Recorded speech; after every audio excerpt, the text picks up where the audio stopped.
ទាំងអស់គ្នាប្រកាសជាបានឃើញវីដេអូច្រើននៅក្នុង Facebook ហើយនិង TikTok រឿងជួយដីនៅមីយ៉ាន់ម៉ាហើយនិងប្រទេសថៃ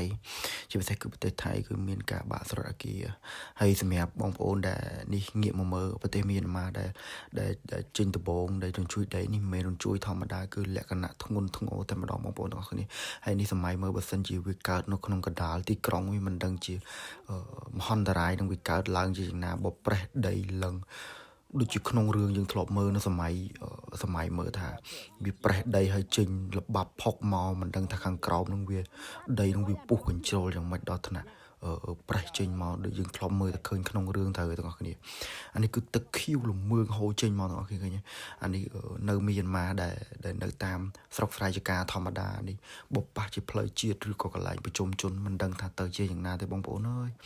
អូយសាហាវខ្លាំងមែនទេហើយយើងមើលទៅដីលក្ខណៈប្រភេទលបាប់ហើយនឹងជាងខ្សាច់មកជាមួយទឹកអញ្ចឹងអានេះលក្ខណៈសឹងតែប្រេះដីចេញមកហើយធ្លាយចេញអាលក្ខណៈដូចនំអីវាធ្លាយអាស្នូលវាចេញមកបងប្អូនគ្នាមើលដីផុកហើយខែនេះខែប្រាំងរីករាំងហើយប៉ុន្តែអូយចេញមកអញ្ចឹងគួរខ្លាចខ្លាំងមែនទេបងប្អូនអើយពិភពលោកយើងនេះកាន់តែសាហាវទៅហើយមើលប្រេះដីសុកប្រេះដីលំជួយរង្គើអាណិតប្រជាជនភូមិបងប្អូនអើយគ្នាកំពុងតែប្រទេសមានសង្គ្រាមហើយរៀងពិបាកសេដ្ឋកិច្ចហើយឥឡូវមកជួបគ្រោះទុរភិក្សចឹងទៀតអើយមិនដឹងจะត្រូវធ្វើម៉េចឯងបើលេងចឹងឯងបានមើល